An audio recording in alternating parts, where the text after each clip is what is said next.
को डिस्कस करेंगे और ये क्वेश्चंस भी मूल कॉन्सेप्ट से है और बहुत अच्छा क्वेश्चन है।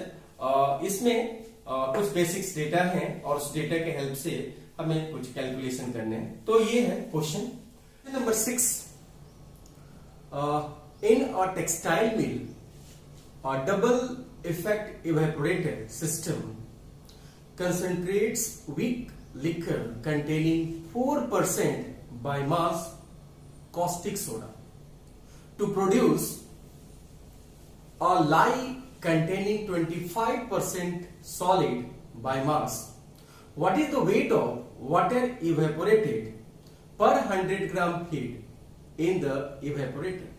And the option is 125 gram, B option is 50 gram, C option is 84 gram and D option is 16 gram.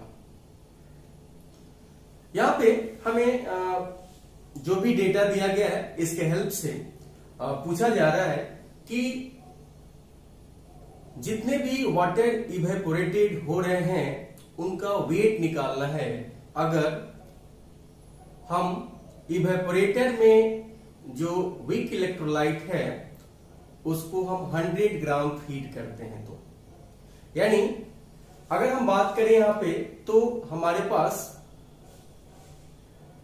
100 gram week liquor है। 100 ग्राम हम मान रहे हैं कि अगर आपके पास 100 ग्राम वीक लिकर है और ये बेसिकली हम इसी को इवेपोरेटर के अंदर डाल रहे हैं, तो यहां पे बोल रहा है कि इसमें 4 ग्राम कॉस्टिक सोडा है। यानी इस 100 की 4 ग्राम जो है वो हमारे पास कॉस्टिक सोडा है। कॉस्टिक सोडा पोटेशियम हाइड्रोक्साइड होता है और इसमें हमें मालूम नहीं है कि लाई कितना है। लाई क्या है? तो लाई LYE, lie is strong alkaline solution specially of KOH and used for washing and cleansing in textile industry. तो हम यहां पे लेट करते हैं कि यहां पे x ग्राम हमारे पास लाई है इसमें।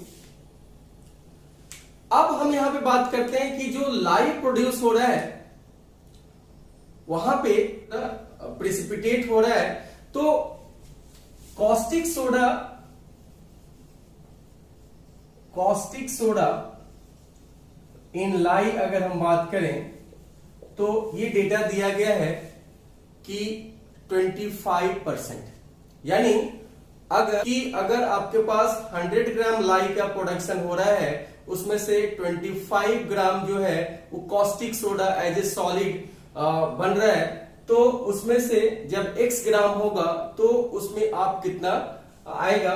तो ये वैल्यू आएगा 25 डिवाइडेड बाई 100 इंटू x और इसको सॉल्व करेंगे तो 0.25x आएगा। यानी कॉस्टिक सोडा लाई की अगर बात करें कि लाई में जो प्रोड्यूस हुआ 100 ग्राम लाई अगर प्रोड्यूस होता है उसमें 25% जो है वो सॉलिड का फॉर्मेशन है, सॉलिड है, और सॉलिड जो है वो कॉस्टिक सोडा है। तो कॉस्टिक सोडा x ग्राम में कितना होगा? तो 25 डिवाइडेड बाय 100 इंटू x और यहाँ पे कॉस्टिक सोडा इन लाई हमारा निकल गया और वो आपका वैल्यू आ गया कितना? 0.25x। यहां पे एक चीज और याद रखना है कि जो हमारा कॉस्टिक सोडा है ये इवेपोरेट नहीं होगा। तो यहां पे हम बात करते हैं कि अब इस डेटा को और इस डेटा को हम लोग क्या करते हैं? फीड में कैलकुलेट करना। We have to calculate the water vapour in feed. तो फीड में हम बात करते हैं, यानी यहां पे हमारे पास है 0.25x और यहां पे हमारे पास कॉस्टिक सोडा कितना है? 4 ग्राम। तो इस तरीके से x की वैल्यू अगर आप निकालते हैं तो x की वैल्यू आपके पास हो जाएगा 4 डिवाइडेड बाई 0.25, 400 डिवाइडेड बाई 25 और ये आंसर आएगा 16 ग्राम। ये जो 16 ग्राम है, ये 16 ग्राम जो है हमारा वैल्यू है किसका, आपका एक्स का, और एक्स यहां पे क्या है, लाई। तो इस तरीके से अगर हम कैलकुलेट करने चले कि वेट ऑफ वाटर क्या होगा, वेट ऑफ वाटर इवेपोरेशन अगर देखें कितना वाटर इवेपोरेट होगा, तो हमारे पास पहले 100 था, उस 100 में से हमने इस वैल्यू x को निकाल लिया, तो इसको हमने 16 माइनस किया, तो ये 84 ग्राम। तो इस तरीके से हमारा जो इस ऑप्शन में सी आंसर है वो करेक्ट होगा।